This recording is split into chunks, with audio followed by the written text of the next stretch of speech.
Welcome to the Imaginative Storm Writing Prompt of the Week session. I'm James Nave. I'm Allegra Houston. And every Thursday and every Saturday, we gather with a group of people on a Zoom call and create some really terrific writing. And we do it in 10 minutes. And what we would like to do is to give you that same experience right now. And that may sound impossible. How can we create terrific writing in 10 minutes? Well, there is a method behind what may seem to be madness, and we will take you through it in this Zoom. And we hope that you will surprise yourself by what you yourself write in the 10 minutes that will be coming up. But before we get to that 10 minutes, we start by offering a prompt. Nave? Well, okay. And the prompt today will be an image. And what we would like for you to do is when the prompt comes up, we will time you for 2 minutes. And in that 2-minute period, we would like for you to generate words or phrases, not linked up writing, just words or phrases that pop out of your imagination by as you look at the image. So the image is going to come up now, and we just want you to generate those words and phrases, and it'll only take 2 minutes. So here's your image.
So you now have your personal list of words and phrases inspired in some fashion by the image you just saw.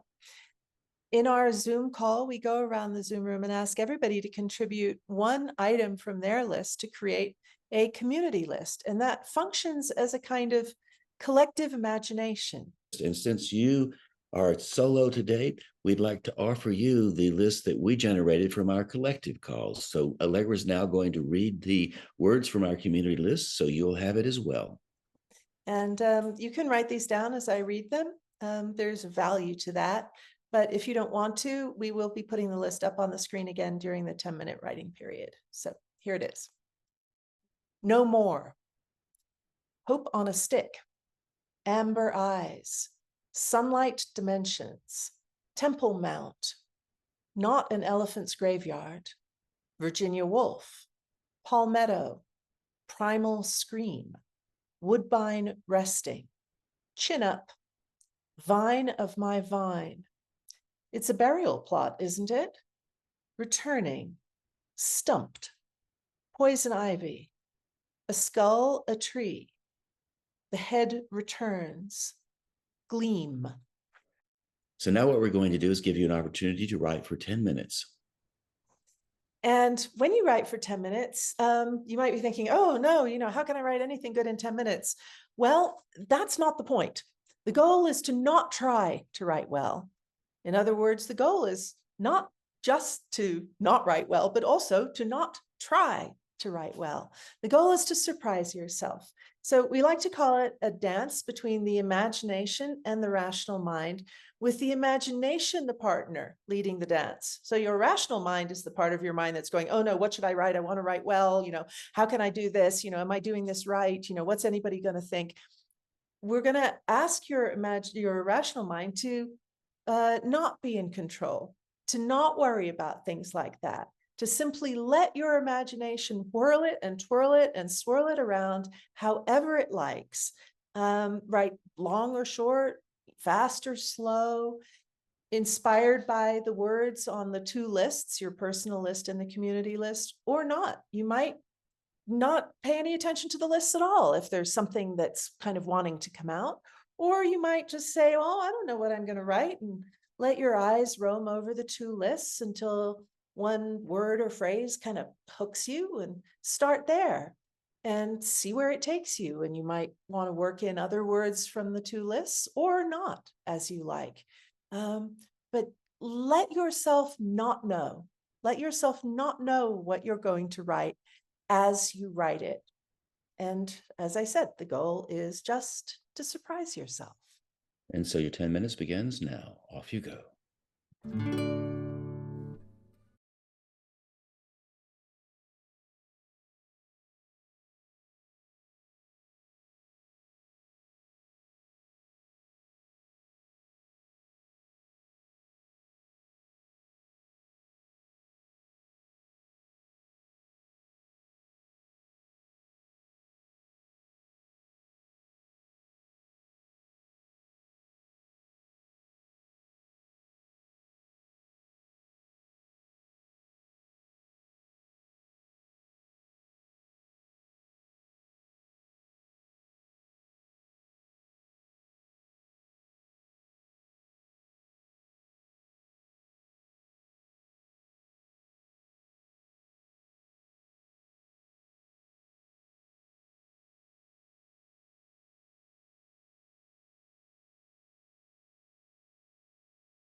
So now you have a brand new piece of writing that didn't exist 10 minutes ago.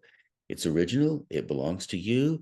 It's important because you made it. So what we do every Saturday and Thursday, we ask people to go into Zoom rooms and read their work aloud. So what we'd like for you to do is to do exactly the same. We want you to put us on pause and read the work aloud and let your voice become one of the collaborators in the editing process. Your voice is a really great place to express the words from the page, and as they come out, you might change it. You might do a little improvisational work while you're reading the work aloud. So pay attention to how your voice informs the revision process as you read it aloud. So you can just go ahead right now, put us on pause, put us on pause, as in the animals pause. Pause us and read that work out loud. As Nave said, reading aloud is a really good revision tool. It's also a really good tame your inner critic tool, because when you read your work aloud, you're more appreciative of what you like than when you read silently on the page, where you're much more critical and tend to notice what you don't like. And because you're reading in the same way that you'd read somebody else's book, you actually are comparing your rough draft, or not even a rough draft, your raw material, to somebody else's polished, edited work. And probably the comparison, may not be very flattering to you, but it's a totally unfair comparison. When you read it aloud, you're giving it life and warmth and breath. And you're also developing what we call your authenticity meter, because you can tell when you're reading aloud if it feels right. Your body will tell you if this feels kind of fake or not quite what you want to say or sounds like somebody else, but it'll also tell you when it sounds like you. And the more you develop that authenticity meter, again, that's a really powerful tool to keep your writing strong and fresh and original and emotionally powerful. And in addition to reading your work aloud, we have an opportunity for you to go to imaginativestorm.com. And if you go to the menu at the top of the page, you will find community. And there you'll find a link to our circle community where you can go and post this work that you've generated here on our community. So we'll get a chance to see the work you do as well. And the circle community is really interesting because not only can you post the work, you can post an image, you can also record the work as you read it aloud, maybe a second time, and you can post the MP3 recording there as well. So you have a lot of options to introduce yourself to us and for us to get a sense of who you are. And also, we'd like to invite you to join us on a Thursday at 6 p.m. Eastern Time or 4 p.m. Mountain Time, or Saturday, noon Eastern Time, 10 p.m. 10 a.m. Eastern, 10 a.m. Mountain Time, all these time places. But you get the point. We're there on Saturday and on Thursday, and we'd love to have you join us as well. And all those times are on our website at imaginativestorm.com. In the footer of Imaginative Storm, you'll find a straight link that says Saturday prompt of the week, Thursday prompt of the week. You can just click on those at the appropriate time, and they will take you into our Zoom. You can also join our mailing list, and you will get a newsletter from Imaginative Storm on Substack, inviting you specifically to those calls with the Zoom links, and also including other thoughts about writing and life that we hope you might find interesting or useful. Okay, so there you go. We hope you've enjoyed being with us for a little bit of time. We hope you'll come back sometime very soon. And till then, enjoy what you're writing, read your work aloud, and just lean into the day wherever you are in the world. And please do join us one Saturday or Thursday. We would love to have you. It's free. Goodbye.